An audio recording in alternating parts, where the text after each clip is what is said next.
Chapter 10 જીભ હાસ્ય નિબંધ છે. સાહિત્ય પ્રકાર જ્યોતિન્દ્ર દવે, લેખક, જન્મ સુરતમાં થયો.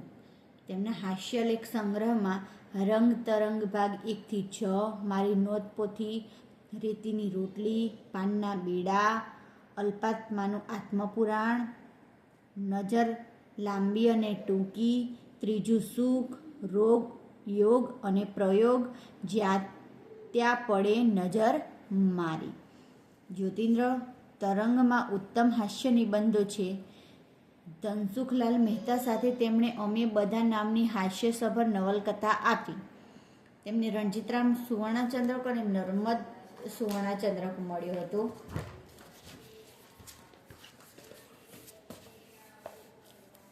પછી પ્રશ્નોત્તરમાં જીભ વિશેના લેખકના વિચારો તમારા શબ્દોમાં લખો. તો જીભ નિબંધમાં લેખકે મનુષ્યની સર્વે ઇન્દ્રિયોમાં જીભની વિશેષતા દર્શાવી છે. દરેક ઇન્દ્રિય બબ્બે હોવા છતાં એક જ કાર્ય કરે છે.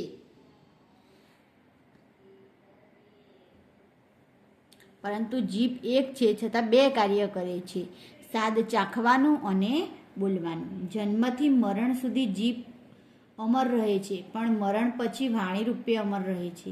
રસાસ્વાદ માણવાનું અંગ જીભ છે, તો વાણી ઉચ્ચારવા માટે પણ જીભની જરૂર પડે છે.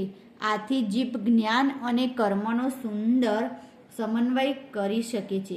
રોગની જાણકારી પણ જીભથી જ થાય છે. મનુષ્ય સંસ્કારી છે કે અસંસ્કારી એની જાણકારી પણ જીભ આપે છે. જીભ અપમાન પણ કરી શકે અને જીભ પ્રશંસા કરીને અપમાનના ઘા રૂંઝાવે પણ છે. કેટલીક જીભ કાતરનું કામ કરે છે, તો કેટલીક જીભ સોયની ગરજ સારે છે. જીભ દ્વારા બોલાતી બોલી મનુષ્યના ગામ, જાતિ, સંસ્કાર આદિનો પરિચય પણ વણ પૂછે આપી દે છે. અન્ય પ્રાણીઓ કરતાં મનુષ્યની શ્રેષ્ઠતા અને વિશિષ્ટતા એની જીભને કારણે છે. સમય અને સંજોગોને અનુકૂળ થઈ જવાનું કૌશલ્ય પણ જીભમાં છે. કામિનીની જેમ જીભના જાદુ અને કામણ પણ અનેરા છે. તેમ છતાં જીભને ધારીએ ત્યારે મોંમાંથી છૂટી કરવાની સગવડ હોત તો કંકાસ, મારામારી જેવી કેટલીક સમસ્યા દૂર થઈ શકત. વધુ પડતું બોલીને કંટાળો આપતા માણસોથી છુટકારો મળત. જીભની અદલાબદલી થવાના પણ ફાયદા છે. બાળકના મોંમાં વૃદ્ધની જીભ આવે તો એ અનુભવભરી વાણી બોલત. રામ ભક્તની જીભ ખ્રિસ્તના ઉપાસક મોંમાં જઈ ચડે અને રહીમને ભજનારની જીભ બ્રાહ્મણના મુખમાં જઈ ચડે તો રામ રહીમ ગોળ એક છે એ આપોઆપ સિદ્ધ થાત. જીભ આપણને પ્રતિકૂળ સંજોગોમાં પણ આનંદથી શી રીતે કર્તવ્ય બજાવાય એ શીખવે છે. પ્રશ્ન 2. જીભ દ્વારા મનુષ્યની જાતિ આદિ બાબતોની માહિતી મળે છે. આ વિધાનની સદ્રષ્ટાંત ચર્ચા કરો. તો જીભના આધારે મનુષ્યની જાતિનો પરિચય વગર પૂછે મળી જાય છે. તેની જીભ સહેલાઈથી નજીવા કારણસર ભયંકર શાપ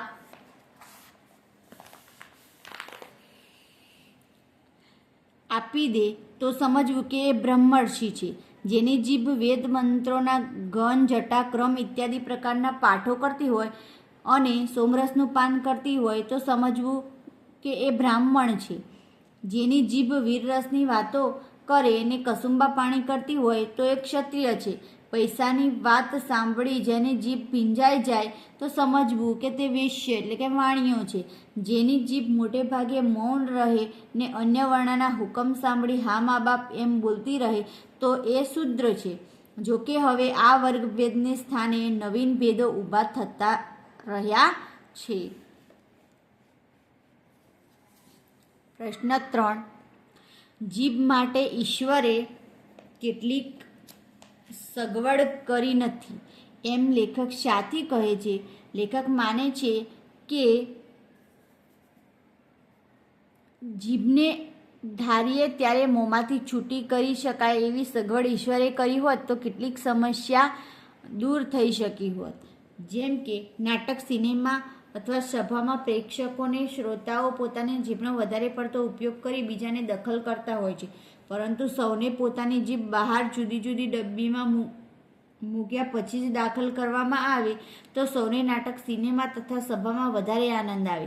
ઉપરાંત બહુ બોલબોલ કરીને કંટાળો આપનાર વ્યક્તિએ પોતાની જીભ ઘી ચોપડીને કબાટમાં ઊંચી મૂકી દીધી છે એની ખાતરી કરી લીધી હોય તો જનાર વ્યક્તિ નિર્ભય થઈ જાય.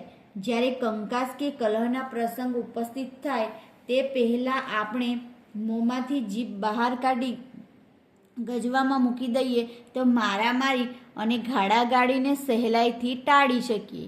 બળવાખોર ભાષણ કરનાર માણસને જેલમાં પૂરવાને બદલે સરકાર તેની જીભ જ જપ્ત કરી લે તો સુરક્ષા જળવાશે. રામનું રટન કરનારી જીભની ખિસ્ત્રીના મુખમાં અને રહીમને ભજનારી જીભની બ્રાહ્મણના મુખમાં અદલાબદલી થાત તો વિવિધ ધર્મની એકતા આપોઆપ સિદ્ધ થઈ જાત. પછી પ્રશ્ન 4, પ્રતિકૂળ સંજોગોમાં જીભ આનંદથી રહેવાનું શી રીતે શીખવે છે? જીભની આગળ 32 ભૈયા જેવા મજબૂત દાંત છે, પાછળ ગળાની ઊંડી ખાઈ છે. અનેક પ્રકારના ટાઢા, ઊના, તીખા, ખારા પદાર્થોનો સતત મારો હરફર કરવા માટે ઓછામાં ઓછી જગ્યા સૂર્યનો સહેજ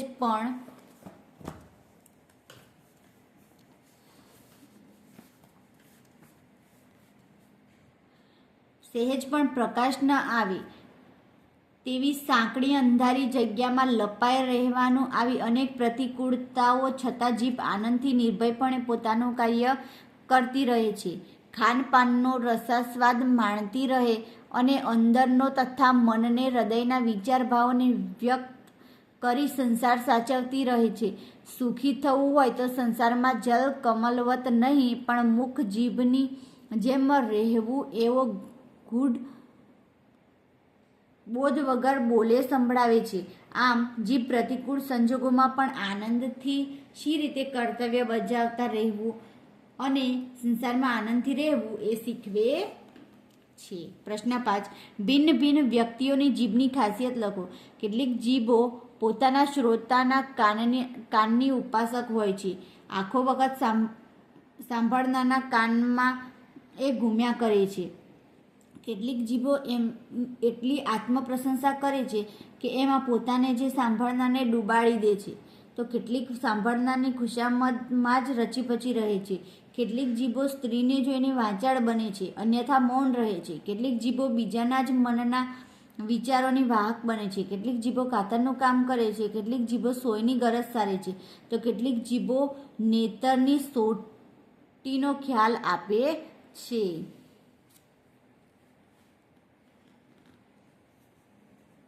પ્રશ્ન 6, જીભ કૃતિમાં રજૂ થયેલા હાસ્ય સ્થાનો તમારા શબ્દોમાં વર્ણવો. તો જીભ કૃતિમાં લેખકે મનુષ્યની સર્વે ઇન્દ્રિયોમાં જીભનું સ્થાન વિશિષ્ટ દર્શાવ્યું છે.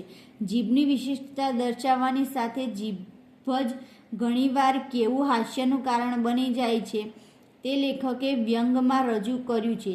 જેમ કે મનુષ્યના ગામ, જાતિ આદિની ઓળખ એની જીભ દ્વારા જ મળી રહે છે. જેની જીભ સહેલાઈથી નજીવા કારણસર ભયંકર શાપ આપી દે એ બ્રહ્મર્ષિ. પૈસાની વાત સાંભળીને જેની જીભ ભીંજાઈ જાય છે તે વૈશ્ય. જેની જીભ ઘણું ખરું મૌન સેવે પરંતુ ઇતર વર્ણના હુકમ સાંભળીને હા મા બાપ કહે તે શૂદ્ર. ઉપરી અધિકારી આગળ ડચકા ખાતો રજાની યાચના કરતા કારકુનના શબ્દોમાં કરુણ હાસ્યની છાંટ વર્તાય છે. ભરૂચમાં નળ નથી, તેથી ભરૂચવાસીઓએ નળની સ્થાને અળનો પણ બહિષ્કાર કર્યો હશે. માં પણ લેખકને ઉચ્ચારશાસ્ત્ર કોયડારૂપ લાગે છે. સમય જોઈને પરિસ્થિતિને અનુકૂળ થઈ જનાર છોકરાના પિતા બાયો ચડાવીને ઉભેલા 6 ફૂટ ઊંચા ને 200 રતલના વજનવાળા ગાડીવાળાના હામે માર્યો શું છે શબ્દો સાંભળી કેવો નરમ થઈ જાય છે. લેખકને ઈશ્વરે ઘડેલ માનવ યંત્રમાં એક ખામી દેખાય છે. બહુ બોલબોલ કરતી જીભને ધારીએ ત્યારે મોંમાંથી છૂટી કરી શકાય એવી રચના કરી હોત તો જીભ નાટક, સિનેમા તથા સભામાં બોલબોલ કરીને કંટાળો ન આપત. વ્યક્તિની જીભને ઘી ચોપડીને કબાટમાં ઊંચે મૂકી દેવી, કલહ અને કંકાસના પ્રસંગે મોંમાંથી જીભ બહાર કાઢી ગજવામાં મૂકી દેવાથી મારામારી અને ગાળાગાળી કેટલા સહેલાઈથી ટાળી શકાય. અંતમાં વૃદ્ધની જીભ બાળકના મોંમાં મૂકી દેવાથી બાળક અનુભવ વાણી બોલત. પછી પ્રશ્નો 3-4 વાક્યોમાં ઉત્તર લખવાનો છે. લેખકે સર્વ ઇન્દ્રિયોમાં જીભનું સ્થાન વિશિષ્ટ સાથી ગણાવ્યું છે. જીભ કયા 2 મુખ્ય કાર્ય કરે છે? તો જવાબ, સર્વ ઇન્દ્રિયોમાં જીભનું સ્થાન વિશિષ્ટ છે. એના સમર્થનમાં લેખક જણાવે છે કે કાન, હાથ, પગ આદિ 2 ઇન્દ્રિયો છે, પરંતુ તે એક જ કાર્ય કરે છે. કાન સાંભળવાનો, 2 નસકોરા શ્વાસ લેવાનો, પગ ચાલવાનું અને આંખ જોવાનું કામ કરે છે. જ્યારે જીભ એક જ છે, છતાં તે બોલવાનું અને સ્વાદ ચાખવાનું એમ 2 કાર્યો કરે છે. પ્રશ્ન 2. જીભ ઉપર મનુષ્યની સત્તા છે તેમ શા પરથી કહી શકાય? તો ઘણી ખરી ઇન્દ્રિયો પર આપણો કાબૂ નથી. આપણી ઈચ્છા ન હોય તો પણ કોઈ ગાળ આપે અને તે સાંભળવી ન ગમે તો પણ આપણા કાન એને આપણા મગજ સુધી પહોંચાડે જ છે. આપણી આંખ પણ કેટલુંય ન જોવાનું અનેકવાર જુએ છે. માથું ફાડી નાખે એવી દુર્ગંધ પણ નાક મગજ સુધી પહોંચાડે છે. પરંતુ જીભની ઈચ્છા હોય તો જ બોલવાનું કે સ્વાદ ચાખવાનું શક્ય બને છે, અન્યથા નહીં. આ પરથી કહી શકાય કે જીભ ઉપર મનુષ્યની સત્તા છે. પ્રશ્ન 3. જીભનું કાર્ય મનુષ્યના જન્મથી શરૂ થાય છે અને એ મરણ પછી પણ ચાલુ રહે છે. સમજાવો. જીભ દ્વારા બોલવાનું અને ખાવાનું એ 2 કાર્ય મનુષ્યના જન્મથી થાય છે અને જીવનના અંત સુધી ચાલે છે. મનુષ્યના મરણ પછી એમના વિશેના મત, અભિપ્રાય, વચન આદિનો વારંવાર ઉલ્લેખ થાય છે. ઉપરાંત મરણ પછી 12મું, 13મું શ્રાદ્ધ, વર્ષી આદિ પ્રસંગો યોજીને મૃતાત્માની રસાસ્વાદની અભિલાષાને મરણ પછી સંતોષે છે. આમ મનુષ્યના મરણ પછી પણ જીભનું કાર્ય ચાલુ જ રહે છે. પ્રશ્ન 4. લેખક જીભને જ્ઞાનેન્દ્રિય તથા કર્મેન્દ્રિય સાથે શા માટે સરખાવે છે? લેખક જીભને જ્ઞાનેન્દ્રિય તથા કર્મેન્દ્રિય સાથે સરખાવે છે કારણ કે રસાસ્વાદનો અધિકાર કેવળ જીભને જ મળ્યો છે. એના વડે જ સ્વાદનું જ્ઞાન થાય છે, માટે જીભને જ્ઞાનેન્દ્રિય કહે છે. બોલવાનું કાર્ય પણ જીભ જ કરે છે, એટલે એને કર્મેન્દ્રિય કહે છે. પ્રશ્ન 5. જીભ દ્વારા જાતિભેદ કઈ રીતે ઓળખાય છે? જેની જીભ સહેલાઈથી નજીવા કારણસર ભયંકર શાપ આપી શકે તે બ્રહ્મર્ષિ. જેની જીભ વેદ મંત્રો બોલે ને સોમરસનું આસ્વાદન કરે તે બ્રાહ્મણ. જેની જીભ વીરરસની વાતો કરે અને કસુંબા પાણી કરે તે ક્ષત્રિય. પૈસાની વાત સાંભળી જેની જીભ ભીંજાઈ જાય તે વૈશ્ય લેવાણીઓ.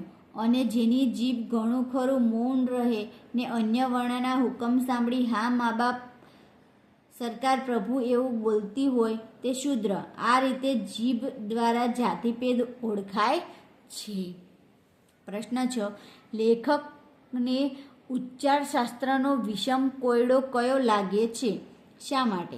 તો સુરત, વડોદરા, અમદાવાદ બધે સ્થળે અળ બોલાય છે, તે ભરૂચમાં કેમ બોલાતો નથી? લેખકને એ ઉચ્ચાર શાસ્ત્રનો વિષમ કોયડો લાગે છે. તેમના મતે એનું કારણ એ છે કે બાળપોથીમાં નળનું ચિત્ર આપી તે પરથી અળકાર શીખવવામાં આવે છે ને ભરૂચમાં નળ નથી. તેથી કદાચ ભરૂચવાસીઓએ નળની સાથે અળનો બહિષ્કાર કર્યો હશે.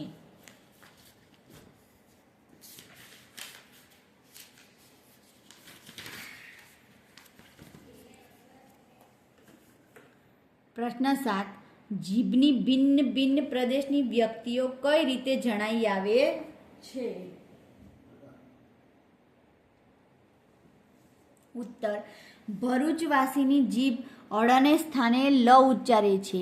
એના પરથી જણાય છે કે અળકારનો બહિષ્કાર કરનાર ભરૂચવાસી છે. જે જીભ હવા કાનો હેર હાક માગે તો સમજવું કે એ સુરતી છે ને સડકું ખોદીએ સીએ ને રાબુ પીએ સીએ એમ ઉચ્ચારે તો જાણવું કે એ કાઠિયાવાડી છે. પ્રશ્ન 8. જીભની કુતૂહલ પ્રિયતા અને છિદ્રાન્વેષીપણું કઈ રીતે અદ્ભુત છે? દાંતમાં કંઈક ભરાઈ ગયું હોય તો એનું જીભને કુતૂહલ થાય છે. પછી જીભ દાંતના ખૂણે ખૂણે ફરી વળે છે. દાંતમાં ગમે ત્યાં સંતાઈને ભરાઈ બેઠી હોય છે. એનું છિદ્રાન્વેષીપણું શોધી કાઢે ત્યારે જ એને જપ વળે છે. મોંમાં કાતરા પડ્યા હોય કે ચાંદી પડી હોય તો જીભ વારંવાર ત્યાં જ જાય છે. એક વાક્યમાં ઉત્તર: જીભ દ્વારા કયા બે મોટા કાર્યો થાય છે? તો બોલવાનું અને સ્વાદ ચાખવાનું. કેવી જીભ અનેક રીતે સ્ત્રી સરખી છે? તો સ્નિગ્ધ, સુકોમળ, નાની, નાજુક ને નમણી એવી જીભ અનેક રીતે સ્ત્રી સરખી છે. સ્ત્રી અને જીભમાં કઈ બાબતની સમાનતા છે? સ્ત્રી અને જીભમાં એ સમાનતા છે કે કોઈનું અપમાન કરીને તેને ઘાયલ કરે છે ને જરૂર પડે એના વખાણ કરી એને આપેલા ઘાને રૂજાવે પણ છે. તબીબો શેના માટે જીભ પર ઘણો આધાર રાખે છે? તો રોગોના નિદાન માટે તબીબો જીભ પર ઘણો આધાર રાખે છે. કેવી જીભ પાંડુરોગની સૂચક છે? ફીકી, સફેદ, નરમ, પહોળી ને અસ્થિર જીભ પાંડુરોગની સૂચક છે. કોઈ માણસ નશો કરતો હશે એમ શેના પરથી કહી શકાય? મુખ બહાર કાઢતા જેની જીભ સ્થિર રહી ન શકે તે માણસ નશો કરતો હશે એમ કહી શકાય. પ્રશ્ન 7. કઈ વ્યક્તિ પ્રતિષ્ઠા સંપન્ન, સમજુ ને શાણી ગણાય? જે વ્યક્તિની જીભમાં સમયને અનુકૂળ થઈ જવાની શક્તિ જેટલી વધારે વિકસિત તેટલી તે વધારે પ્રતિષ્ઠા સંપન્ન, સમજુ ને શાણી ગણાય. પ્રશ્ન 8. મનુષ્ય એટલે જ જીભ. કઈ રીતે? મનુષ્યની તંદુરસ્તી, નીતિ, એનો વિવેક, ધર્મ, એનું આખું જીવન એની જીભને આધારે જ વિકસે છે અને બગડે છે. માટે મનુષ્ય એટલે જ જીભ. હેતુલક્ષી પ્રશ્નો. જીભ કૃતિનું સાહિત્ય સ્વરૂપ જણાવો. હાસ્ય નિબંધ. જીભ કૃતિના લેખકનું નામ જણાવો. જ્યોતિન્દ્ર દવે. જ્યોતિન્દ્ર દવેએ ધનસુખલાલ મહેતા સાથે કઈ હાસ્યસભર નવલકથા લખી હતી? અમે બધા.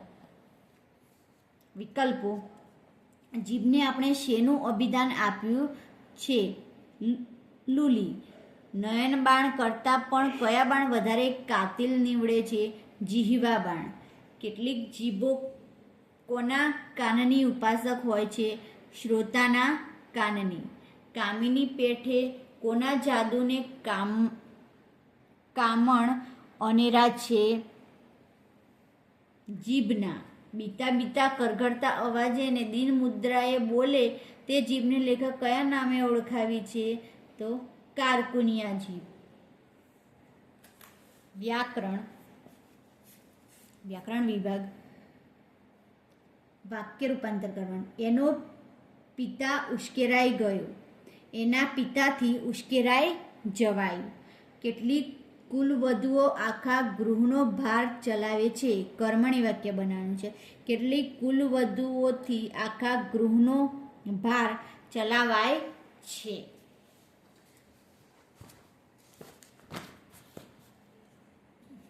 એક ગાડીવાળાથી એક નાના છોકરાને કંઈક વાંકસર તમાચો મરાઈ ગયો નું કર્તરી વાક્ય બનાવવાનું છે. તો એક ગાડીવાળાએ એક નાના છોકરાને કંઈક વાંકસર તમાચો માર્યો. પછી વાક્ય પરિવર્તન. ઘણી ખરી ઇન્દ્રિયો પર આપણો કાબુ છે. નિષેધ વાક્ય બનાવવાનું છે. તો ઘણી ખરી ઇન્દ્રિયો પર આપણો કાબુ નથી. મારા દેખતા બીજી એક થાપટ મારી નું ઉદ્ગાર વાક્ય બનાવવાનું છે. મારા દેખતા મારો એક બીજી થાપટ.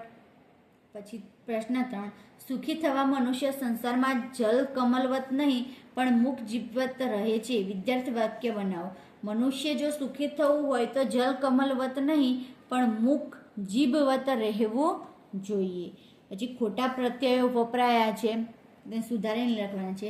બીજી બધી કરતાં એની મહત્વ પણ વિશેષ છે. તો એની મહત્વ નહીં પણ એનું મહત્વ. આમ જીભની કાર્ય મનુષ્યની જન્મથી શરૂ થાય છે. તો આમ જીભની નહીં પણ જીભનું કાર્ય અને મનુષ્યની નહીં મનુષ્યના જન્મથી શરૂ થાય છે. કીડી મકોડા વંદા આદિથી જીભ હોતી જ નથી. તો આદિથી નહીં પણ આદિની. માથું ફેરવી નાખે એવી દુર્ગંધ નાસિકા મગજથી પહોંચાડે છે. તો મગજથી નહીં મગજને પહોંચાડે છે. પછી અર્થભેદ લખવાનો છે.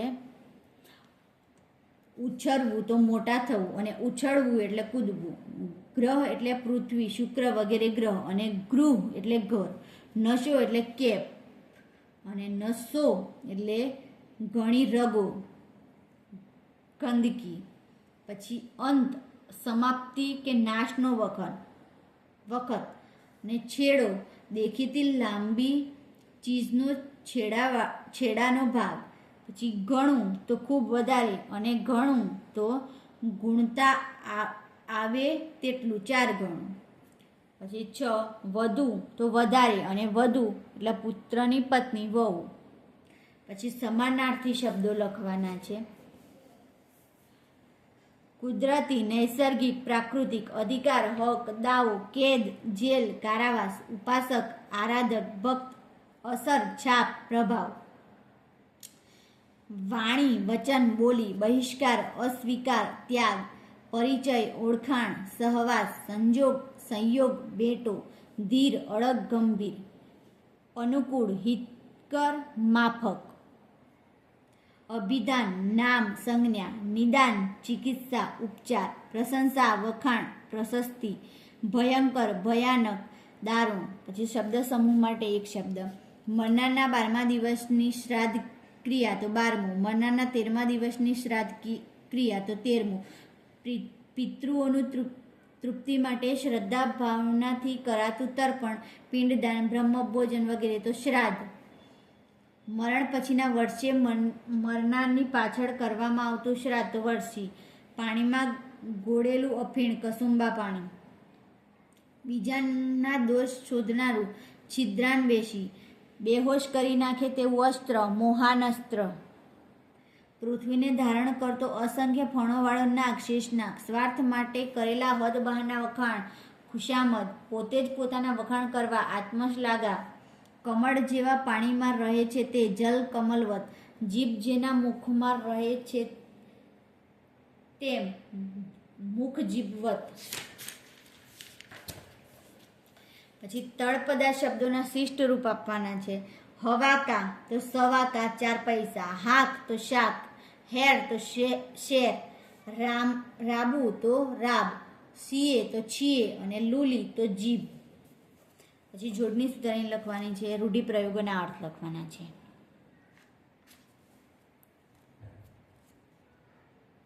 માથું ફેરવી નાખવું, માથામાં સખત દુખાવો થવો. સફાઈ કામદાર હડતાળ પર જાય ત્યારે ચારે બાજુથી માથું ફેરવી નાખે એવી દુર્ગંધ આવે છે. ગરજ સારવી, હેતુ પૂરો કરવો. શિક્ષણ શિક્ષક અને વિદ્યાર્થીઓ બંનેની ગરજ સારે છે. ગૃહનો ભાર ચલાવવો, ઘરની જવાબદારી સંભાળવી. સાસુ યાત્રાએ જતા નવવધુએ આખા ગૃહનો ભાર ચલાવ્યો. જીભ ભીંજાઈ જવી તો મોહાઈ જવું. નજર સામે કરોડો રૂપિયાની નોટો જોઈ ચોરની જીભ ભીંજાઈ ગઈ. પાઠ પડવો તો રટણ કરવું. વિનયે પિતા આગળ પરદેશ ભણવા જવાનો જ પાઠ પડ્યા કર્યો. વાગ્યુદ્ધ ખેલવું, સખત બોલાચાલી થવી. કોર્ટમાં 2 વકીલો વચ્ચે જબરું વાગ્યુદ્ધ ખેલાય છે. 7મું, તીવ્ર બાણ વરસાવવા, આકરા મેહણા મારવા. કૌરવોએ વડીલોની હાજરીમાં પાંડવો પર તીવ્ર બાણ વરસાવ્યા.